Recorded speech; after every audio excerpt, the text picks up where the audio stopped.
안녕하세요.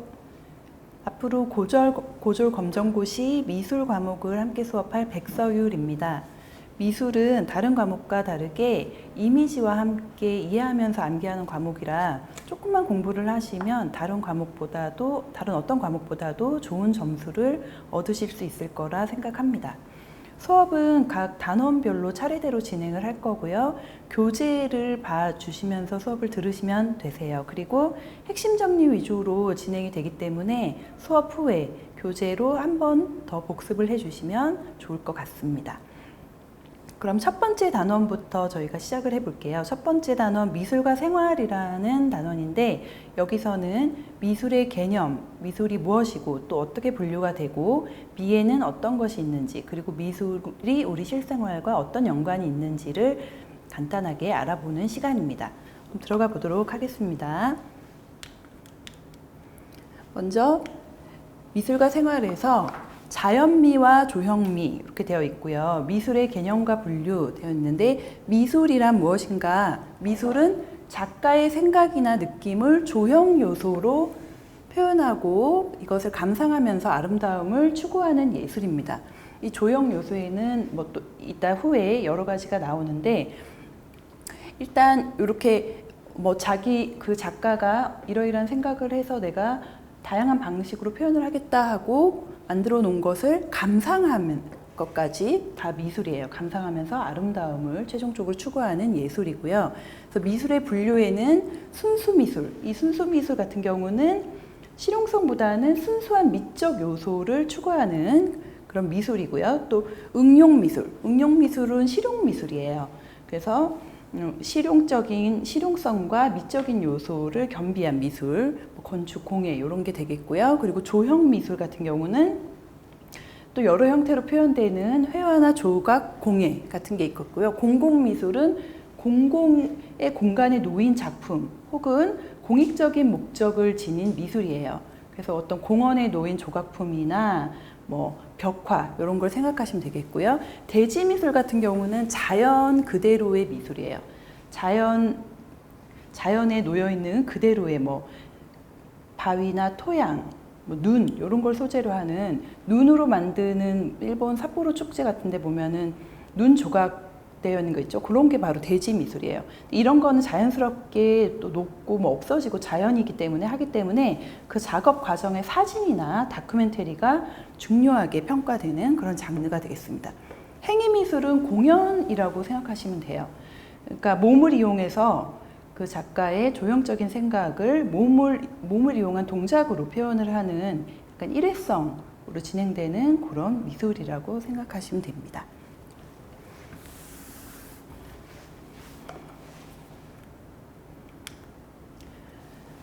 그럼 이제 이번에는 미에 두 가지가 있는데 자연미와 조형미 요거에 대해서 좀 알아볼게요. 이 자연미와 조형미의 차이점을 묻는 문제가 거의 꼭 한 번씩은 나오더라고요. 대체로 1번 문제가 그런 식으로 많이 나오는데 자연미는 자연 그대로의 순수한 아름다움이에요. 어떤 것도 가미되지 않은 천연미라고도 해요. 천연미. 그래서 인공미가 전혀 없는 순수한 형태의 자연물, 그냥 그 순수하게 산, 구름, 달, 바위 이런 거를 보고 느껴지는 아름다움을 자연미라고 하고요. 조형미는 사람에 의해서 의도적으로 만들어진 조형물에서 느끼는 인공적인 아름다움이에요. 다른 말로 인공미라고 하거든요. 그래서 이것도 조형미도 역시나 자연미를 토대로 해서 창조가 되지만 거기에 사람에 의해서 사람이 의도적으로 의도해서 만든 그런 조형물이라는 거, 그 차이점을 잘 알아두셔야 돼요. 그래서 조형미의 영역에는 회화와 조소, 디자인, 건축, 공예 이런 게 있습니다. 그래서 우리가 이 조형이라는 거에 대해서 이제 앞으로 여러 가지 단원을 거치면서 배우겠죠.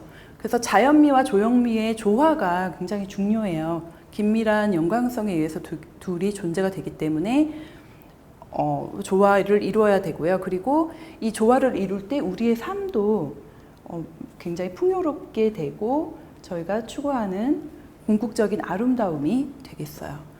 그래서 이 조형미에 또 우리나라의 조형미와 서양의 조형미가 약간 다른데, 우리나라의 조형미는 자연과의 조화를 더 중시를 했고요. 그리고 곡선, 그리고 온화함 같은 특징이 있다면, 서양의 조형미에는 좀 웅장하고요, 크고, 그리고 합리적이고 약간 인간 중심적, 자연 중심적이 아니고 인간 중심적이고 직선이 많고요.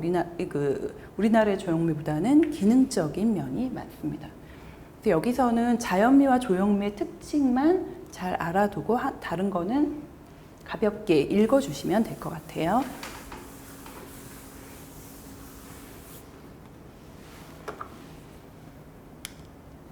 그러면 이번에는 첫 번째 단원의 두 번째, 생활과 미술, 미술과 생활이 어떤 연관성이 있는지 좀 알아보도록 할게요.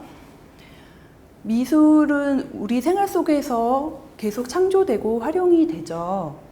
뭐 예를 들어서 옛날 그 역사로 보면은 원시시대 벽화부터 시작이 되죠. 그리고 또 토기무늬 같은 거에서 현대에도 끊임없이 미술이 생활 속에서 창조가 되고 또 활용이 됩니다. 그리고 생활 속에서 또 감상을 하죠, 미술을. 이 감상은 우리의 삶의 질을 높여주고, 또 디자인 같은 경우, 디자인이나 건축물로 의해서 우리의 삶이 좀 더 쾌적하고 아름다워질 수 있죠. 그리고 또 생활 속에서 뭐 그림을 그리면서 또 표현도 하고요. 그렇게 이제 연관이 된다는 거를 그냥 간략하게 한번 이해만 해주시면 되시고요. 미술과 문화도 연관성이 있죠. 그래서 미술가는 역사적으로 모든 미술가는 의식적이든 무의식적이든 문화의 영향을 받으면서 작품을 표현을 했고요. 또 그거와 또 파생되는 종교도 미술과 깊은 관련이 있죠. 그래서 불교 미술의 특징, 뭐 기독교 미술의 특징 다 다르듯이 아주 깊은 관련이 있습니다. 또 과학과 미술도 관련이 있는데요. 과학이 미술에 기여한 점이 여러 가지가 있죠. 재료적인 측면에서는 종이의 발명으로 미술 작품 제작이 많이 대중화가 됐고요. 또 뭐 시멘트, 유리, 플라스틱 같은 것들이 조각이나 건축에 많이 영향을 줬고요. 또 물감의 발명으로 다양한 표현이 가능해졌죠. 그리고 방법적인 측면에서는 사진기의 발명으로 사실적인 회화가 줄어들고 조금 더 추상적이고 어떤 개성을 표현하는 그런 작품이 좀 인기가 높아졌고요. 또 현미경의 발명이 추상회화를 자극을 많이 했어요. 그리고 또 과학이 미술의 대중화도 일으켰죠. 대표적으로 인쇄기술로 여러 장을 우리가 한꺼번에 막 찍다 보니까 많은 사람들이 그 카피를 가질 수 있게 되었고, 또 통신이 발달하면서 미술 문화 소식 그런 게 빠르게 확산되면서 많은 교류가 가능해졌습니다. 그래서 이번 단원에서는 특별하게 외우실 건 없고요. 요렇구나 하고 이해만 해주시면 될 것 같아요. 그래서 이번 연도 고졸 검정고시 기출문제를 한번 풀어보고 넘어갈 건데요. 1번이었어요. 다음 중 자연미에 해당하는 것은 첫 번째, 미소가 신비로운 모나리자, 노랗게 물든 가을 은행나무, 버선코를 닮은 한옥의 추녀, 우리 마을에 그려진 거리 벽화. 사람에 의해서 인공적으로 만들어지지 않은 거, 그냥 자연 그대로. 2번이죠. 노랗게 물든 가을 은행나무. 그래서 답은 2번 이렇게 해주시면 됩니다. 이렇게 짧게 첫 번째 단원을 한번 끝내봤고요. 이제 두 번째 본격적으로 이제부터는 이 단원 표현의 세계에 들어가는데요. 여기서부터는 아주 공부할 것도 많고 이해도 많이 하셔야 되고, 또 많은 그림, 이미지를 저와 함께 보시면서 수업을 진행하겠습니다. 그러면은 표현의 세계에서 첫 번째 회화 많이 궁금하시죠? 회화가 도대체 뭔가. 많은 대학에 또 회화과가 있고 회화적이야 이런 표현도 많이 하는데, 이 회화의 뜻은 평면 미술이에요. 일단 얘는 평면 미술이고, 이 평면 위에 전, 선, 면, 형, 질감, 색채 등의 이런 조형적 요소로 표현된 순수 미술입니다. 순수 미술, 디자인 아니고요. 순수 미술, 그러니까 평면 순수 미술이라고 생각하시면 돼요. 그래서 회화의 기본 요소에는 선, 형, 색 이렇게 있는데요. 선은 뭐 조형미술의 가장 기본이고 또 면을 만들고 형태를 만드는 그런 요소가 되고요. 형은 형태를 말해요. 형은 형태를 말하고 색은 색의 나중에 색 따로 색에 대해서는 단어는 따로 배우겠지만 고유의 색, 물체가 가진 고유의 색이 있고 또 인상의 색. 이 인상의 색이라는 것은 빛의 색을 말해요. 초록색 나뭇잎을 햇볕이 쨍하고 비칠 땐 초록색이지만 어두컴컴해질 무렵이나 혹은 해가 지고 나서는 초록색이 아니죠. 그렇게 빛에 의해서 다르게 보여지는 색을 인상의 색이라고 하고, 또 창조의 색, 이거는 작가의 감정이나 생각에 의해서 자유롭게 막 섞어가지고 만들어내는 색을 얘기를 합니다. 그래서 이렇게 회화의 기본 요소에는 선형, 색이 있고, 그 다음에 이제 표현 요소가 있는데, 기본 요소가 선형색이라면 이번엔 표현 요소. 요거는 굉장히 중요해서 이해하심과 동시에 좀 외워주셔야 될 것 같아요. 이 표현 요소에는 선, 형, 질감, 양감, 명암과 음영, 색, 농담, 공간감, 다른 말로도 여백이라고도 하고요. 동세, 톤 이렇게 있어요. 선 같은 경우는 직선과 곡선 있죠. 그리고 또 직선에는 또 수직선, 수평선, 사선 이렇게 있고요. 그리고 형태에는 선과 면이 합쳐져서 입체로 파악된 어떤 형태를 얘기를 하죠. 그리고 질감은 어떤 재료에 의한 재질감이에요. 이게 까슬까슬한가, 옷이 모직이면 모직에 또 재질감이 있고, 울이면 부들부들한 울의 재질감이 있죠. 그래서 어떤 재료 혹은 기법에 의한 그 재질감을 질감이라고 얘기하고, 양감은 쉬운 말로 덩어리감이에요. 부피나 어떤 무게, 뭔가 돌을 표현할 수, 돌이 저렇게 무겁게 있구나 하는 그런 부피나 무게의 표현이고요. 이 양감은 서양화에서 굉장히 중요한 요소 중에 하나입니다. 그리고 또 명암과 음영이 있어요. 명암은 밝고 어둠이고요. 음영은 그늘, 그림자를 얘기를 해요. 그리고 색은 또 우리가 색의 삼속성, 색상, 명도, 채도, 아까 말씀드린 자연의 색, 인상의 색, 추상의 색, 이런 걸로 구분이 되고요. 그리고 농담은 이건 동양어에서 중요한 건데 직구 여틈이에요. 진앙과 여틈으로 이해를 해주시면 되고, 공간감, 다른 말로 여백은 어떤 빈 공간이 주는 그 조형적 느낌이에요. 그러니까 빈 공간.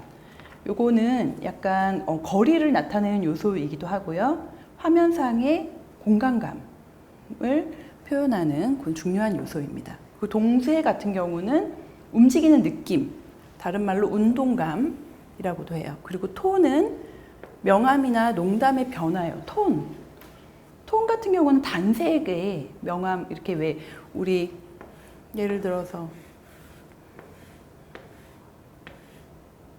이렇게 5단계 많이들 보셨을 텐데, 제일 진한 게 5고, 조금 흐리고, 더 흐리고, 더 흐리고, 아주 흐리고 해서 쪼라락 1, 2, 3, 4, 5 이렇게 단계 나오는 요런 변화를 톤이라고 이해하시면 돼요.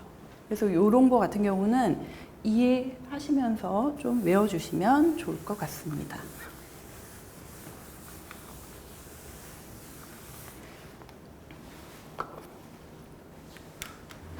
이번에는 표현의 양식과 조형 원리를 좀 살펴보도록 할게요.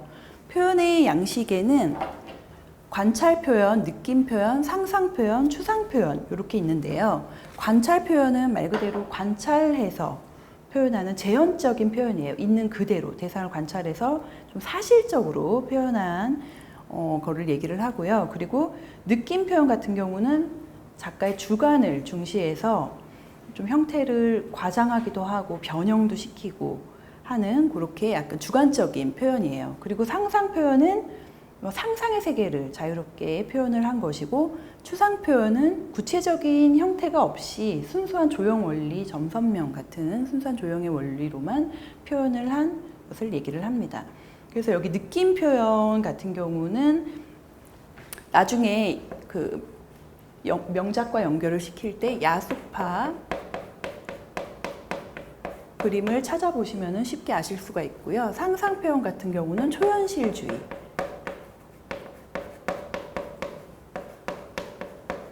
그리고 추상 표현은 추상화. 이렇게 연결하셔서 이미지를 찾아보시면 훨씬 쉽게 이해를 하실 수 있을 겁니다. 여기 야스파와 표현주의까지 함께 그림을 찾아보시면 관찰 표현, 느낌 표현, 상상 표현, 추상 표현이 어떤 거구나 하고 이미지를 한 번만 보시면 아실 수가 있을 거예요. 그래서 이번에는 조형의 원리로 넘어갈 건데 이 조형의 원리도 중요해요. 그래서 별표 2개짜리고요. 통일, 변화, 균형, 비례, 율동, 점증, 대칭, 강조 이런 것들이 있는데 통일 같은 경우는 조화를 얘기를 해요. 여기 제가 교재 이미지를 이렇게 땄는데 이게 지금 많이 안 보이거든요. 그래서 여러분들이 교재로 같이 보시면서 한번 수업을 들어주세요. 통일 같은 경우는 조화로움을 얘기를 하고요. 변화는 단조롭지 않은 것, 단조로움을 피하기 위해서 약간의 다양함을 얘기를 하고요. 균형 같은 경우는 시각적인 안정감이에요. 안정감. 그리고 비례는 부분과 부분 혹은 뭐 전체의 어떤 크기에 이것 역시도 안정감에 속하는 건데 그거의 상호 관계가 잘 맞아 떨어져야 되는 거예요. 그게 비례에 있고 율동 같은 경우는 운동감과 리듬감 너무 가만히 있는 그런 느낌보다는 어떤 운동감과 리듬감을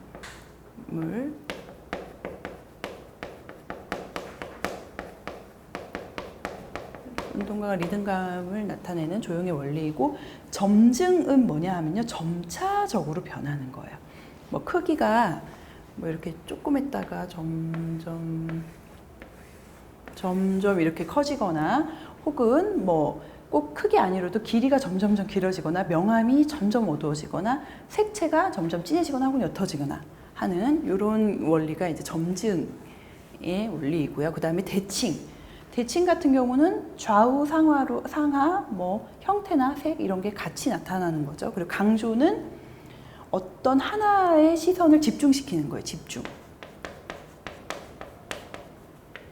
그래서 이렇게 조형의 원리를 한번 이해하신과 동시에 이것도 살짝 암기를 해주시면 되겠습니다. 그리고 여기 교재에는 점선면의 표현 이렇게 나와 있는데 이거는 이 단원에서는 크게 중요하게 외우지 않으셔도 돼요. 그래서 한 번만 읽어주시면 되고요. 바로 구도로 넘어가 보도록 할게요. 구도도 시험에 많이 나오는 섹션이기 때문에 잘 봐주시면 좋을 것 같아요. 구도 넘어가기 전에 요거 이미지를 좀 준비를 했는데 아까 관찰 표현, 느낌 표현, 상상 표현, 추상 표현에 해당되는 이미지를 제가 좀 준비를 했어요. 이게 관찰 표현에 해당하는 그림이에요. 이종우의 할머니라는 그림이고요. 요것이 바로 느낌 표현에 해당하는 그런 그림입니다.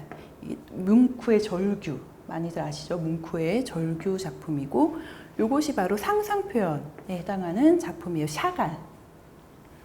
굉장히 초현실적이죠. 저기 샤갈의 에펠탑의 부부라는 작품이고 요거는 요 교재에 있는 들로레이 리듬의 이미지를 제가 못 찾아서 대신 칸딘스키의 추상화를 가지고 왔습니다.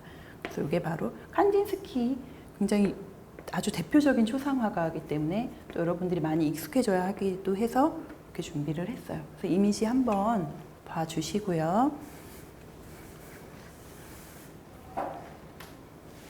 이제 구도로 넘어가 보도록 하겠습니다. 구도라는 것은 내가 하얀색 도화지에 어떻게 그림을 그릴지 계획을 짜는 거예요. 처음에 계획을 도화지에 뭐 지금 꽃병과 사과 3개가 있는데 이 꽃병과 사과 3개를 내가 어떻게 그리지 하고 이렇게 계획을 짜는 거예요. 사과를 3개를 여기에 이렇게 둘까? 아니면 뭐 여기에 둘까?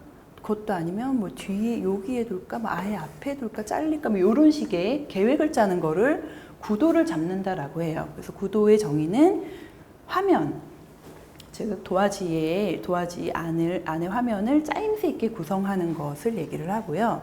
구도의 원리는 일정한, 이거 뭐 대충 잡는 것이 아니고 일정한 질서를 가지고 구성을 해요. 그래서 구도의 3요소에는 변화, 균형, 통일 이렇게 있고요. 이 변화, 균형, 통일에는 뭐 너무 단조롭지 않게, 그리고 균형은 또 어느 정도의 안정감 있게, 그리고 통일은 산만하지 않게, 이렇게만 이해를 해주시면 되겠어요. 그래서 이 구도, 대표적인 구도가 이제 삼각형 구도, 원형 구도, 마른 목골 구도, 수직 수평 구도 이렇게 있고요. 이 삼각형 구도는 뭐 정물화에서 많이 쓰이는 구도이고요. 마른 목골 구도 역시도 정물화에서 많이 쓰여지는 구도입니다.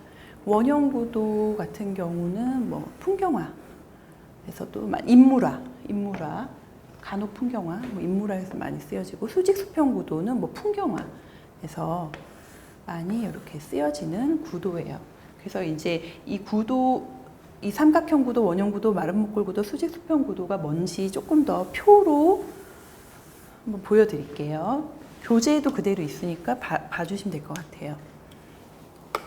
먼저 삼각형 구도 말 그대로 이 삼각형 모양의 구도를 얘기를 해요. 예를 들어서 여기 아까 이렇게 제가 꽃병 하나와 사과 3개를 어떻게 잡을까 했을 때 삼각형 구도로 잡는다면 이렇게 삼각형이 되게 그림하니, 이게 삼각형 구도이고요. 이 삼각형 구도는 안정감을 주고 또 통일감을 줘요. 그래서 정물화에서 가장 많이 쓰이는 구도입니다. 그리고 뭐 사선 구도 같은 경우는 움직임, 속도감을 보여주는데 좋고 그렇기 때문에 풍경화에서 많이 쓰고, 대각선 구도는 집중, 또 원금, 가깝고 먼 그 감, 그래서 원근감, 집중감에 좋고요. 역삼각형 구도는 상승감이 있지만 굉장히 불안한 좀 구도예요. 불안감이 보이는 구도이고, 마른 목골 구도 역시도 균형미가 있고 안정감을 보이고요. 또 수직 수평 구도, 요거는 풍경화에서 많이 쓰이는데 안정적이고 건설의 그런 어떤 빌딩의 그런 모습을 잘 나타내기에 좀 좋은 그런 구도이고요. 또 타원 구도, 이거는 약간 장식적인 구도이고, 수직 구도는 상승감이 있고 또 반대로 하강감도 있고 약간 장엄한 그런 구도가 되겠고요. 호선 구도, 이 호선 구도 같은 경우도 풍경화에서 많이 보여요. 뭐 호선 구도 이렇게 길 이렇게 되고, 여기에 뭐 물, 나무 이런 식의 구도, 호선 구도, 이것도 운동감이 있고요. 또 원근감 표현하기 좋고 방향감 또한 있고요. 그리고 뭐 정광형 구도, S자형 구도, 이거는 운동감 보이게 좋아요. 이것도 풍경화에서 많이 쓰이는 구도이고, 수평선 구도, 이거는 굉장히 광활한 구도예요. 넓이감이 있고 안정적이고 그렇지만 정적인 그런 구도가 되겠습니다. 그래서 구도의 기본형 이 정도로만 알아주시면 될 것 같고요.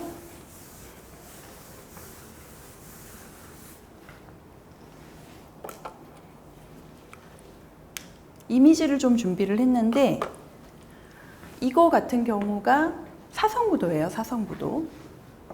이렇게 사선구도고, 이것은 대각선구도예요. 지금 대각선구도입니다. 그리고 요거 같은 경우가 호선구도죠. 호선구도. 이렇게